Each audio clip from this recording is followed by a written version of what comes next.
Hello, my name is Vinka Martinez, and for my science highlight presentation, I will be going over chronic kidney disease and resistant starches for Nutrition 5010. So, beginning with the background, we will begin with going over what exactly is chronic kidney disease, what is chemokine, and what's its pathophysiology relevant to this study, and then what was the purpose of the study. Moving on, we would then focus on the research article, which will be over the study design and the results that occurred within this article. And then finally, a summary of why was this all relevant and what was the bigger picture of this whole study. So the study that I decided to focus on was resistant starch supplementation attenuates inflammation in hemodialysis patients for the science highlight presentation.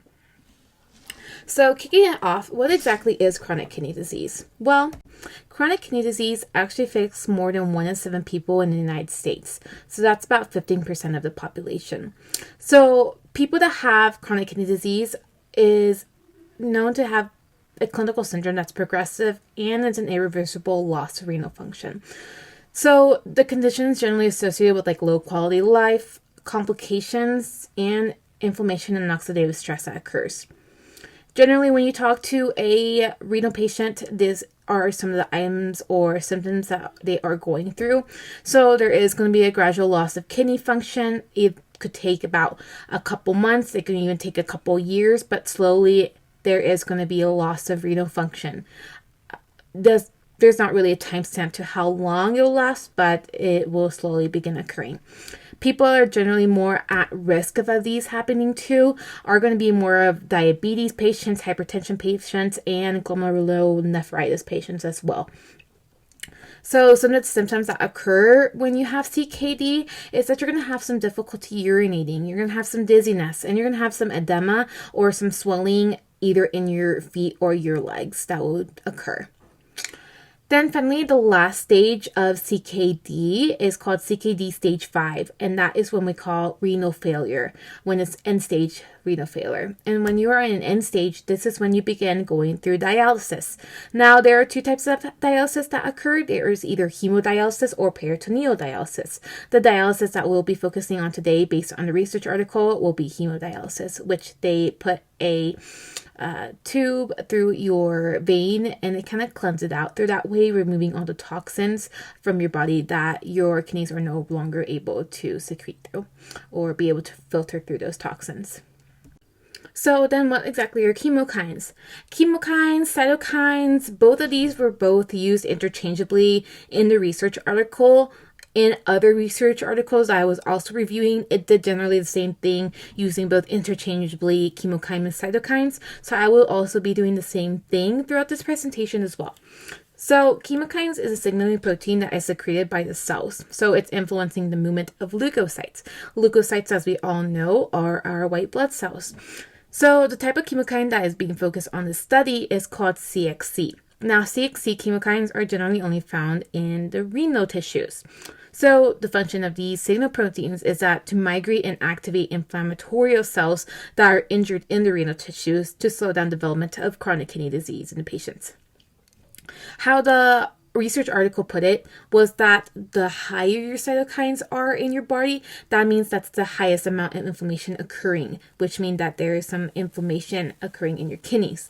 The lower the cytokines means that there is lower inflammation occurring, which generally means that there's not that much cytokines in the renal tissues because there's not much inflammation occurring at that moment. So why is it important to be talking about resistant starches? How are resistant starches important in this aspect?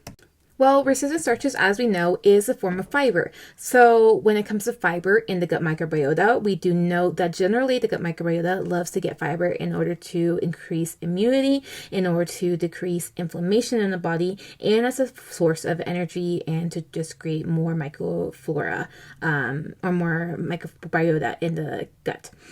So with this in mind, the researchers then took the resistant starch supplementation, or as they call it in this paper, the prebiotics, and then they used it to see if resistant starches lowered the plasma levels in inflammation markers. With this occurring, then that would mean that there would be a detected by the low cytokines in the body, which in turn would show that there's improved inflammation or lower inflammation in the body, which will be reinforced treating patients through the gut instead of just through hemodialysis. So just another form of treatment for CKD patients. So when it comes to the study design, there was a randomized blind study, a placebo-controlled clinical trial. It involved 16 chronic kidney disease patients that were all undergoing hemodialysis.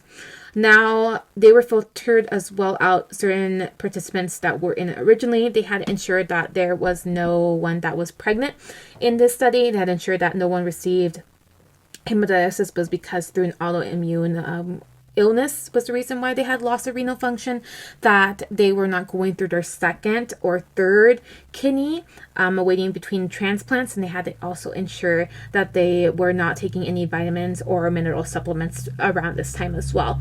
So the hemodialysis patients were randomized to receive either the resistant starches in the form of a cookie or a powder, or the same with the placebo, they also received a cookie or a powder in order to see what for the difference between the resistant starches and the placebo between both of them. So as we see here, so the study that the researchers did was that there was fasting blood samples that were obtained from hemodialysis patients.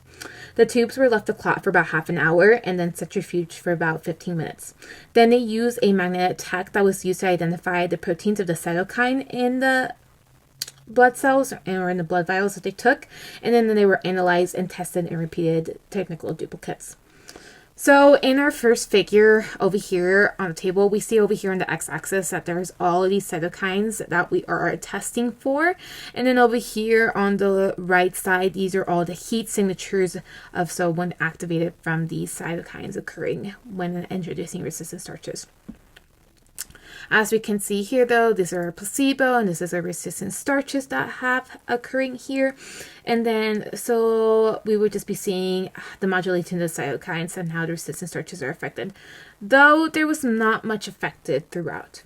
Then we see the study results from our table 1 over here, and there was no correlation between characteristical changes between both groups of resistant starch group and the placebo group. So this one didn't really have much of a result that resistant starches actually did influence patients when it comes to having lower cytokines in the body. Following over here on table number 2, though, we do see over here on the left side are the cytokines that are exclusive only to the kidney, so CXC cytokines here. So we are comparing both groups again, resistant starches and the placebo groups, though these are going to be a little bit different because we're comparing with the standard deviations as well, along with the p-value.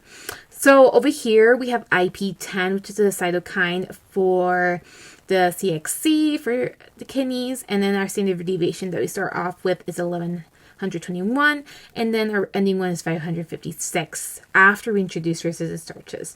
So as we can see here, it actually decreased resistant starches to about 562 standard deviations. And this same pattern is repeated to PDGF and RANTES. And the same thing occurs. We introduce the resistant starch to already inflammatory for the inflammation of cytokines and actually decreases the cytokines at the end. In comparison to the placebo group, though, the participants with the cytokines rose from the levels from being higher after introducing the cookie placebo or the powder placebo. So it showed that there was high forms of cytokines, so that means there was active inflammation occurring in the body in comparison to the resistant starches that were generally occurring in the body where there was hardly any cytokines inflammation. So why is this all important then? So when the intestinal barriers are damaged in CKD patients, the gut microbiota changes. So using resistant starch supplementation is actually found to be effective in reducing inflammatory cytokines in CKD patients after 4 weeks of supplementation. So certain bacteria in the colon, such as like bifidobacterials, are stimulated by resistant starches, or even short-chain fatty acids, which we know are also important in our gut microbiota. So with all of this, we see that the purpose of the study was to see if RS supplementation might result in decrease in inflammation in hemodialysis patients, but not only do we see that it actually also improves and it is effective for hemodialysis patients. It actually helps as well reduce CVD risk in patients as well with chronic kidney disease that in turn is influenced by the hypertension or diabetes that many of these CKD patients are occurring or going through.